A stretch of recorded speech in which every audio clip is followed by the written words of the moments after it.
Welcome to lecture 14 on the course circuit theory. So in the last two classes we have seen how to find out the solution of homogeneous and non-homogeneous differential equations.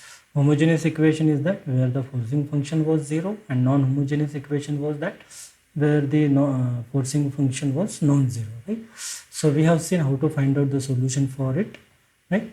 So why it is? Because once we will see the dynamic network, we observe that everything can be expressed in terms of differential equations. And once it has been expressed into differential equations, how to solve it, that is only we have to see.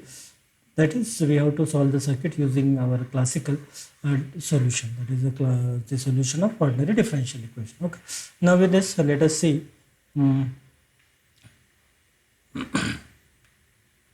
One circuit with inductor. So suppose this is my battery and I will charge this inductor with, let's say, V is the value which has been applied, V is the value of the voltage source which has been applied to inductor, and T is equal to 0, switch is closed. Okay, so what will be the current through it? So before closing the switch, let's say the switch was open for long time. So if it was open for long time, what is initial condition? I of 0 negative, which was 0. So it becomes I of 0 positive is also 0. Okay. With this, let us write the KVL here. So here I don't have to write. Okay, I will. What I will do? Let's say this is my current source. So what is the voltage applied across inductor? V is equal to L di by dt, right? And from that, let me find out what is my I of t. So I of t I can find out using 1 by L integral minus infinity to t, or now here switch is closed as 0 negative, so it will be 0 negative to t, v of tau d tau. And what was v of tau? 1 by L 0 negative to t v into d tau, right? And what is that current then? I of t was 1 by L into v into t plus your constant, so it is 0. Okay. So in this network, your current through the inductor will be v by L into t. Okay. Now let me draw it. There is the current at any time t. So if I will draw this current, what will happen? That is, let's say this is my time axis, and this is what the current which I would like to draw it. So as the time progresses, what will happen? Initially the current was 0. Now at t is equal to 0 plus current will be going straight. So it is, what is the slope? Slope will be v by L. So what I am observing here is that if I'll apply the voltage across L, that is constant DC source, then what happened to the inductor? What happened to the current in the inductor? It is increasing and increasing only, right? But in practice, what will happen? The inductor will be having some rated current, right? So if this current will flow beyond the rated current, what will your inductor will blast, or our inductor will damage, right? So this is not good. Okay. So can I conclude that the DC voltage source I should not apply to inductor? No, I can apply it, but I can apply it for some duration of time. For that I need the switching, right? So what I will do, if I would like to charge the inductor, I will keep the voltage source for the duration of time. Let's say here where it will reach to my rated current to the inductor, and once it has been reached, I will switch it off and I will use this charged inductor to my another purpose. Fine. That way also I can do it. For example, other way, again, how can we interpret this?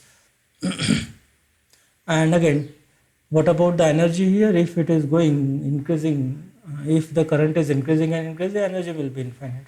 As we know, the energy spent in inductor or energy stored in inductor will be half L into the stabilized current I square. Okay. Fine. Now suppose instead, now I will do this. what I will do is that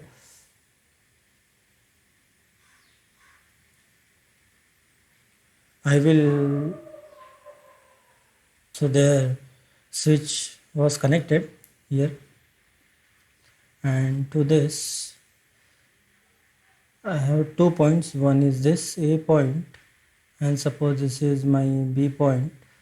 How to draw? Let's say this way. Okay. Through this I will connect the inductor, and here there is only small wire. Okay, and say this is V, and this is point A, and this is point B. So first switch connect to A. This is L, polarities are like this. So first switch connect to A. What will happen? This battery is connected to L, so inductor has charged.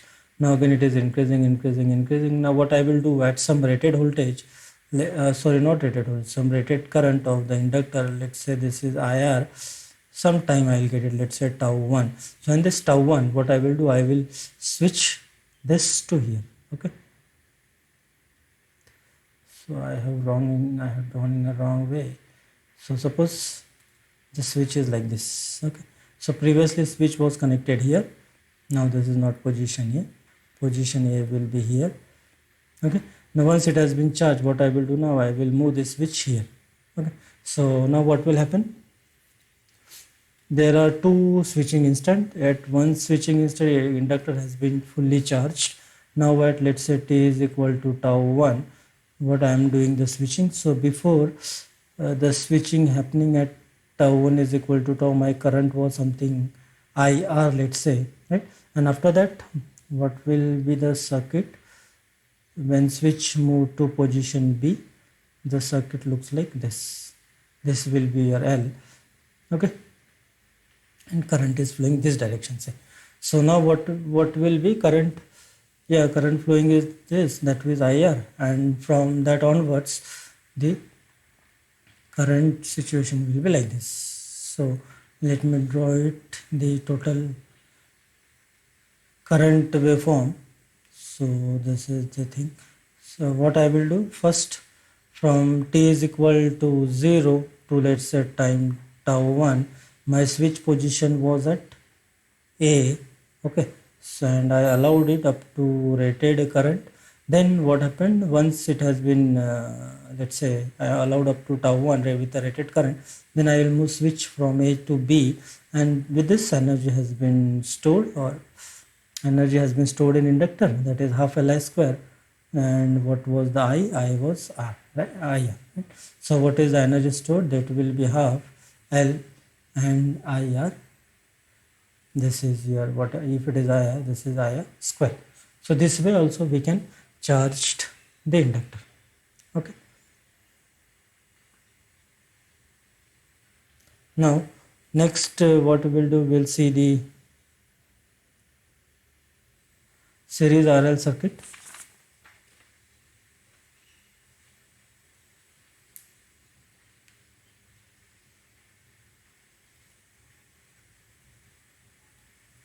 So now in series RL circuit, what we will do, that we will have a series RL circuit, and we will see how is the behavior of series RL circuit with some forcing function. So first we will see with the forcing function as an DC source or constant magnitude, and next also we will analyze the RL series circuit with the sinusoidal excitation also, and we'll see how to solve using the solution of differential equation which we have seen it. Okay, so suppose let me draw the circuit. Suppose this is my battery. There is a switch, your resistor, and your inductor. So this battery is of value E, and this switch K will close at t is equal to 0. This is the resistor R, and this is the inductor. So let me assume the polarities like this, and current is flowing in it. Okay, now let us say this is the inductor charging circuit, I can say. So now let me say that my switch is open for a very long time. So if my switch is open for a very long time, what will be my circuit? This will be like this. R here, inductor this way. Okay. And if it is the case, it is open for a long time, so your current through the inductor before switching will be 0. Now let me switch that my switch is closed at t is equal to 0, so my circuit looks like this. This is my resistor and connected with inductor. Say this is E R L, and now I would like to solve for the current through the inductor. So we know how to solve it, as it is a dynamic circuit. So let us apply the KVL here and let us write the equation. So what it will be here, voltage rise, so E, okay, suppose these are my polarities, so minus IR, this voltage drop here, and minus L di by dt, which is 0. So this can be written as E is equal to L dit by dt plus R into I of t. Now what I am observing here is that this is my differential equation and it is my non-homogeneous basically differential equation. And what is the forcing function? E. I know how to solve it, so we will quickly solve. So let me write first L di by dt plus R into I of t, which is equal to forcing function or excitation E. Again let me write systematically. Try to write the coefficient of higher order differential term assumed to be 1 for the simplification the solution. So this can be written as di by dt plus R by L I of t, which is equal to E by L. Okay. Now what is the forcing function? My forcing function is E by L. And what is the total solution now? As it is a non-homogeneous differential equation, so my total solution consists of two parts. One will be your complementary solution and second will be your particular solution, right? Or I can call this is my free response and this is my forced response. And forced response I can call it as steady state response also. Fine. Now let me find out the two parts. So how will it be? First let me find out what is my complementary solution or complementary current or free current, IC of t, or natural current, where my forcing function is 0, right? And this we know that you can write as k1 into e raised to some roots, right? Now as we have already seen that, try to express into the Heaviside operator or characteristic equation. So what is the characteristic equation? P plus R by L, which is equal to 0. This is my Heaviside operator or characteristic equation, P plus R by L. And as we have seen that P was d by dt and 1 by P will be your integral operator. This is a short form to mention d by dt operator and 1 by. So this is my Heaviside operator. I can call it P plus RL is equal to 0 is my characteristic equation. So my root is minus R by L. Okay. So K1 e raised to minus root is R by L into T and plus what is the particular solution? The particular solution generally used to be expressed into the exponential form, which was A into e raised to beta t, right? So in order to obtain whatever the forcing function has been given, try to express it into exponential form. And what is that? Alpha into e raised to j beta. We see that. So in this case, what is alpha? Write with different color. So what is alpha here? Alpha will be my E by L, and what is my beta? Beta will be 0, because as I can express this into exponential form as E by L 0 t. Okay. Now I know this alpha. I can find out what is my A, right? So let me, what is this? A e raised to beta t is my particular solution. Now I would like to find out what is this constant k1 as well, what is this a. Okay, so a you can compute from, we have obtained this, that is alpha divided by the Heaviside operator or characteristic equation which we used to be evaluated at beta. Okay, so let us see then, for this case alpha divided by h of p. H of p is what, your p plus rl, and this is to be evaluated at beta. So what is this value? Alpha is, let me put what value of alpha. What is the value of alpha? That is e by l. P is what? P is beta. Beta value is 0, so it will be simply r by l, and what I'll get it, ll will cancel, so this will be my e by r. Okay, now what is my total current now, which I have to obtain through the inductor? So my total current I of t will be equal to k1 e raised to minus r upon lt plus a. A is how much? E by r into e raised to beta is 0 t, which is 1. Okay, so this term will remove, so my total current will be k1 e raised to minus r by lt plus e by r. Okay, this is basically what we are saying. We are seeing how to solve the dynamic circuits. For that we have already seen how to find out how to solve the equations, how to solve the ordinary differential equation, that is homogeneous and non-homogeneous equation. Okay, now what next? I have to find out k1. So in order to find out k1, I need the initial conditions, and initial condition we know I0 negative, which was 0, and that also has to be equal to I0 plus, as the law of continuity has to be maintained. So this I can write I of 0 positive, which is equal to k1 into e raised to 0. So that is 1. Why to write again?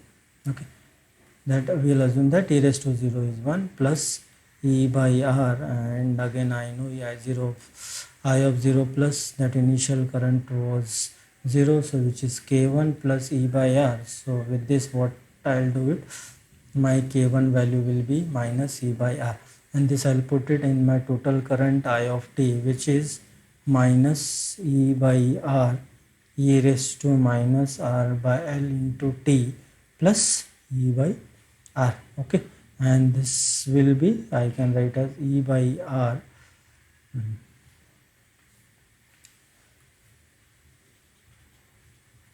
this current, total current I can write as e by r into 1 minus e raised to minus r by l into t. Okay, so this is my total current which I wanted. I got it this. Now let me plot it. So how will be the behavior, how will be the nature of this current? So in order to find it out, let me draw this waveform, how it looks.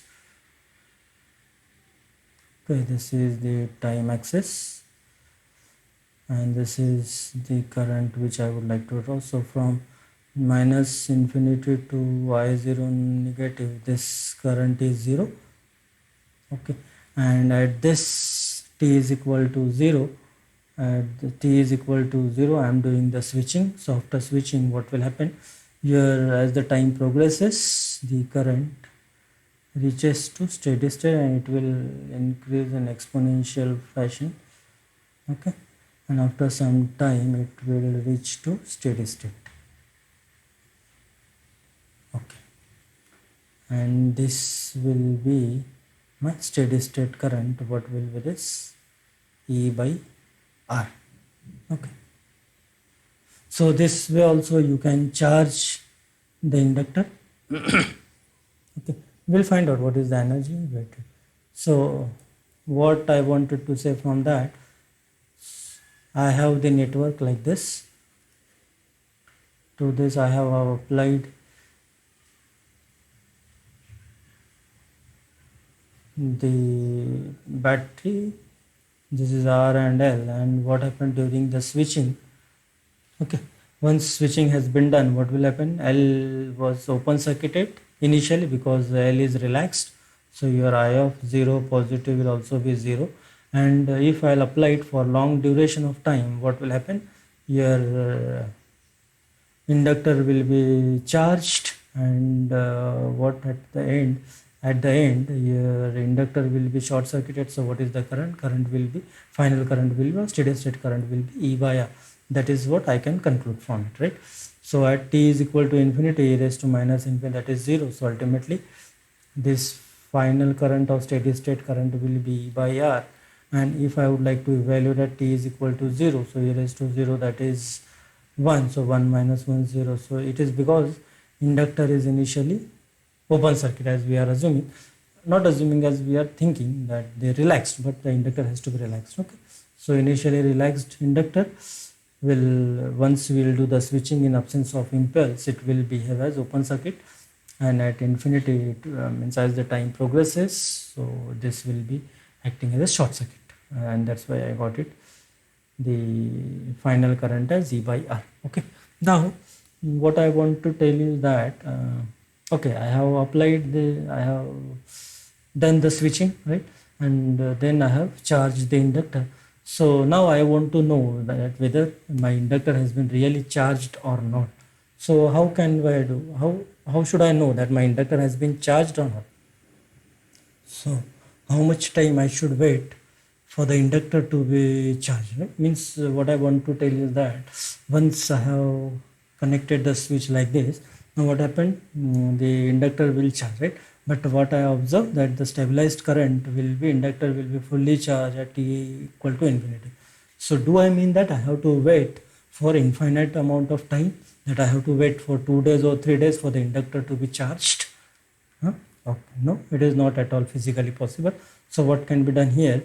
We can introduce to one parameter, that let me say this is my some value tau, and at that time what is the value, right? So if I'll take this current, if I'll calculate this current at t is equal to tau, let's say, okay, and tau here I will say as a time constant, already we know it, or that is, and what is the time constant? It is the ratio of L by R, right? So I of t I can write as E by R into 1 minus e raised to minus t by tau. That we can write. Now let me evaluate this t at t. Let me evaluate this current at tau. So what it will be? This will be 1 minus some 0.37. So it comes out to be 0.632 times your E by R, right? Means what? It will be 0.632 times your final current E by R. That t is equal to first time constant. What I am observing, my current through the inductor reached to 63.2% of the final current, that is E by R. If this is for one time constant, okay, so I will write one time constant. Now for two time constant, what it will be, if I evaluate this at t is equal to 2 tau, what it will be, my this current will reach to 95% of the, you can calculate, you can put it by t is equal to tau, and you can calculate e raised to minus 2, and then subtract it from 1. So it will reach 95% of your final current E by R. Again, if let me calculate at 3 tau, so it will reach around no, at t is equal to tau, so I am sorry, this is not 95, this is 86%. Note the correction, it is 86.5% of the final current. 3 tau, it will be 95% of the final current. Okay, for tau it will be 98.2 of the final current, and if I'll evaluate this at 5 tau, I will get 99.3% of E by R. So what I will do, I will not wait for the inductor to be charged fully for infinite time. What I will do, I will simply calculate at what will be at 5 tau, and from that I know, okay, I am achieving with 99.3%, so this is good enough for me. Okay, so that way the significance of your tau. Tau will indicate that I should not wait for something to charge with fully. So I will wait up to, let's say, 5 time constants, and let me assume that okay, it has been charged fully. Now I will do the switching, and I can use that charge inductor for some other purpose, right? And also this tau indicates how my asymptote is going on, right? So this indicate the rate of either increasing or decreasing in exponential way. This is also the way to tell about the time constant. Right? And if I would like to calculate how much is the energy stored in the inductor, so that will can be calculated as half L, and stabilized current. Stabilized current will be E square by R square. That also can be done. Now, once I know the current, let me see how will be the voltage across inductor. So we know VL will be equal to L di by dt, and I we have computed, that is E by R 1 minus e raised to minus t by tau. Okay, so what will be VL? L dt of E by R into 1 minus e raised to minus R by LT. So this will be L. So first the differentiation of first term will be 0, and differentiation of second term will be this is the minus minus plus, so this will be E by R into R by L e raised to minus R by LT. Okay, and this L and this R will get it cancelled, so your voltage across inductor will be E into e raised to minus R by LT. Okay. Now let me draw the nature of the voltage across inductor. How will it be? So let me plot this through. The independent variable is T, and dependent variable, what I am doing is that voltage across inductor. So what I am observing, that it is exponentially decreasing, and with L by R, with L by R as a time constant. Okay, so what it will be, if I am saying from minus infinity to before the switching happens, it will be 0, and once switching has been done at t is equal to 0, what it is, your voltage suddenly rise to E. Okay, and then it starts decreasing and it reaches to 0. Okay, this is my voltage behavior. And what was the current through the inductor? Current through the inductor was this was the current through the inductor, and what was it? It will reach to steady state. Okay, and with this value is E by R. Fine. So what I can conclude from this is that if I'll apply the battery to the inductor through the switching, or if I'll do the switching, what will happen? The inductor current will not change suddenly, right?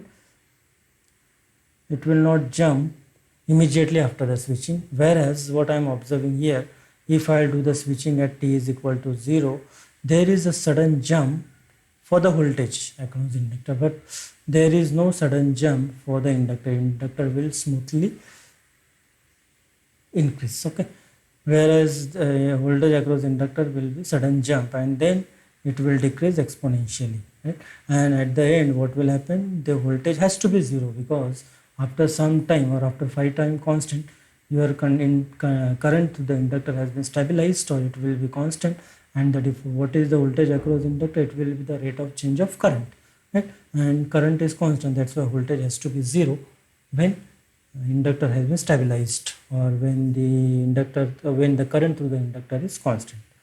Okay. This is what the behavior of the voltage across inductor.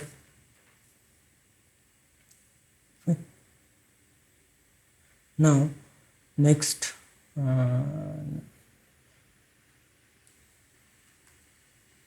next what we'll do, we'll compare now these two circuits which has been we have seen earlier, that was the battery which has been simply connected to L, and next we'll compare we will find out what is that, what may be the disadvantage of it, and how that series RL circuit can be useful to remove the advantage from the first. Okay, so we stop here. Next class we'll see it in detail. Thank you very much.